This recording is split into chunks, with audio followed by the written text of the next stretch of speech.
nobody can stand on that stage with me. I ain't gonna lie, no disrespect. Everyone's amazing and done what they done.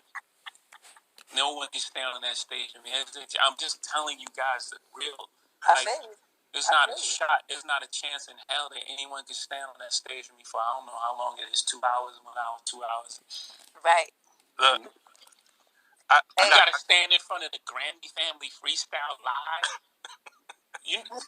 No one's ever even seen me perform that. Like, you got to stand in front of that. That ain't gonna never happen, man. Let's move on from verses and let's get back to this Keys album. What's good, y'all? It's Coffee on the vid. Tap it back in with another one, guys. You hear Jay-Z while he was on the Twitter Spaces the other day with Alicia Keys, sharing a lot of game, chopping it up with a lot of people. That's pretty interesting, man. You see, you know the way these social media sites and different apps all kind of take from each other in a sense. You know what I'm saying? Instagram took the story feature from Snapchat. YouTube is pushing these YouTube shorts that kind of comes from the whole TikTok craze. They've all, this Twitter Spaces thing kind of comes from Clubhouse. But, you know, Hove hopping on the Twitter Spaces was interesting. You know, he typically doesn't do ish like that. You know what I'm saying? He don't really rock with social media. Remember, 2 times he started up an IG account and deleted it within a couple days. Like, the whole world was going crazy. Oh my God, Jay-Z's got an IG account. I'm like, yo, that ish is gonna be gone ASAP. Or even if he keeps it, he ain't gonna use it. The man tweets once a year or whatever. But it was pretty cool that he got on for this group chat to chop it up with Alicia Keys. But y'all heard what he said there when the whole versus discussion came up. Can't nobody stand on stage with him. Nobody. You know, no one's even seen him perform the Grammy family freestyle. And they're going to stand on stage with them? No way in Hove's eyes that can happen. And since then, man, this is a big trending thing on Twitter. Everyone's talking, you know, about what Hove said. Is he being cocky and arrogant? Is he just telling the truth, etc.? Listen, we know when it comes to Hove, he is kind of cocky and arrogant. That's what gave him the confidence to become who he became. You know, you can't always just sit there and be too humble about the next man. I mean, you got to give props and everything. You got to be respectable, but to really have that edge to be up there with the best, you got to really truly believe it. And I truly believe that the best of the best in everything, from sports to music to all other stuff, they really got to know and believe that they're the truth like that. You know what I mean? But anyways, fans were reacting like that. Is he being cocky? Is he being this? Is he being that? But the main discussion that's all come from this is Eminem. We need to see Eminem versus Jay in a versus battle. Eminem and Jay-Z. You know, there's so many tweets. I didn't even post them in this video. Y'all can go tap into that whole conversation yourself if you wish. But what does everyone think about that? You know, first off, I really truly don't believe Jay-Z has any interest in doing the verses. Like, not just because of what he said there, but we know Jay's enjoying life. He's got the whole Rock Nation empire that has a lot of talent signed, manages a lot of different talent, is involved in all different kinds of brand deals. Like, Jay-Z is kicking his feet up. Well, I mean, he's working. He's still doing work and everything that we don't see. So I don't want to say kicking his feet up like he's just doing nothing, but he's living his life. I truly believe that he enjoys, you know, kind of being off in the cut. At the same time, Eminem's kind of like that as well. He might do some interviews every now and then or hit the studio, you know, record some stuff, but Eminem's out of the public eye as well. So if the two did indeed hit that versus stage, it would be huge. It would be epic. But I bet you a lot of people are going to say, yo, for a versus battle, it makes more sense Jay-Z versus Nas. And I would, you know, agree with that. Obviously, that's one of the, you know, biggest battles or beefs in hip hop period, especially more modern times since 2000 hit. Although I don't believe that'll ever happen either. You know, but I feel like a lot of people would say, listen, Jay-Z and Nas makes more sense. Jay-Z and Ye makes more sense. than Jay-Z and Eminem, you know what I mean? And the other name that came up as well is Lil Wayne. And I think that would be interesting too. Well, remember when Lil Wayne on that song with Jadakiss out of nowhere just kind of started dissing Jay-Z, where he says, "I think you pussycat, Hello Kitty." Y'all know what I'm talking about, right? Where he said that kidnap your bitch, get duct tape yo. That's how you get that. How much you love your lady money.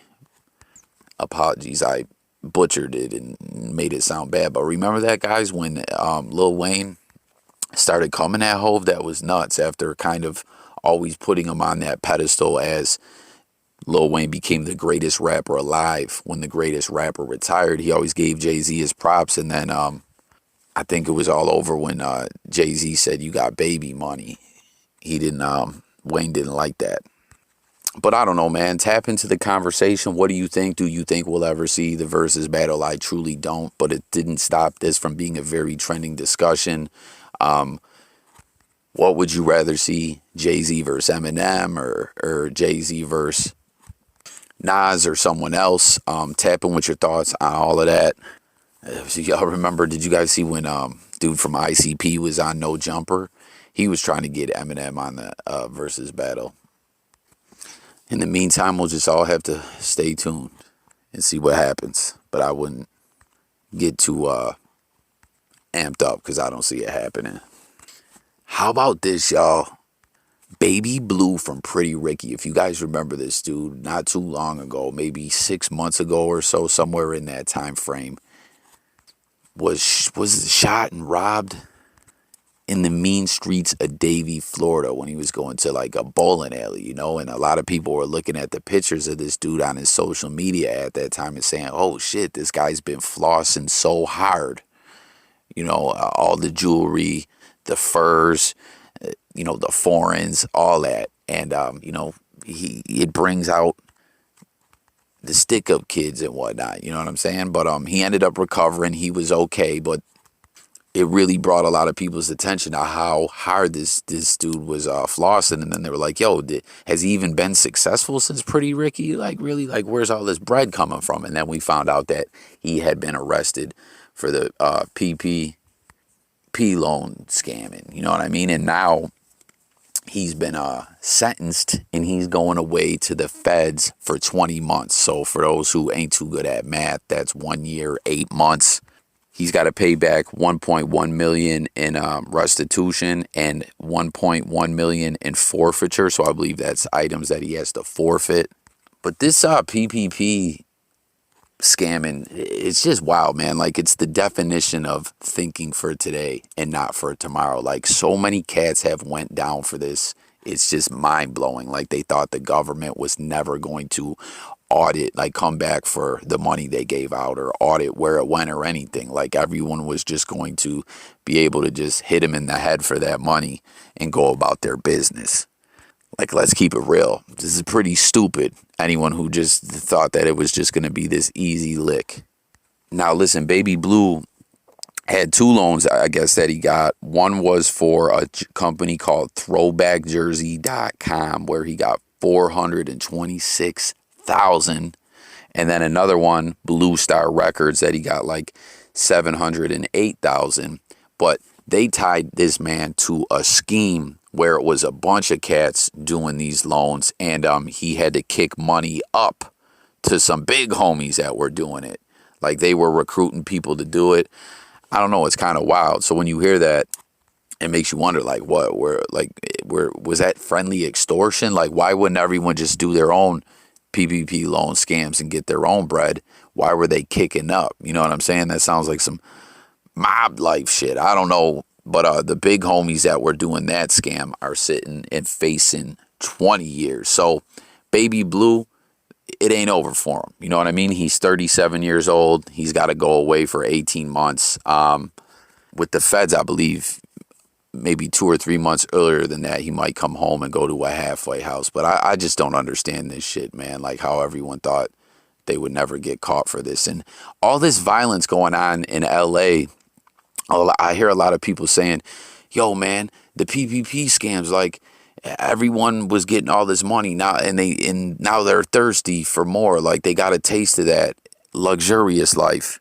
Like, what do y'all think? Is there really some truth to that? Did this PPP shit get everyone so, you know what I mean, thinking that they were all living like royalty, and now they're just out here jacking and trying to rob and kill everything out here? Like, is that really what it is? And last up, y'all, this is some crazy ish. Y'all heard of elf on a shelf, right? You know, those little elves that everyone's got up around their house as a Christmas decoration. Well, someone came up with Snoop on a stoop. They had a book with it and everything, just like Elf on a Shelf had a book. You see it, Snoop smoking an L, and there's two of them, like sizes: a 16-inch for $99, and then a 32-inch for $200. Snoop is tripping. He's mad as fuck. He's talking about he has no connection to this ish. He's suing. He needs his money. And I feel Snoop on that. Like someone just like with this PPP shit, like no one thought that the feds were going to come wanting their bread back. Like with Snoop, like no one thought Snoop was going to see this or this was going to get to him and he was just going to be all right with it.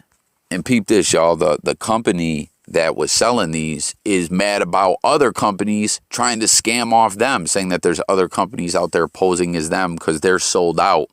And this is such a popular Christmas item that there's companies on social media posing as they can get you a Snoop on a stoop, and they just take your bread and run. So it's crazy, man. Snoop's mad because he don't have nothing to do with this, and the person who is doing this without Snoop's permission is being so successful. People are faking to be him to scam everyone out of their money, man. It's wild. It's like one big process of everyone getting scammed. You know what I mean? It's crazy, y'all. But that's the news for now. Hit the comments. Let's talk about it all. This has been Coffee. I'll catch y'all later. Thanks for watching. And I'm out of here, y'all. Peace.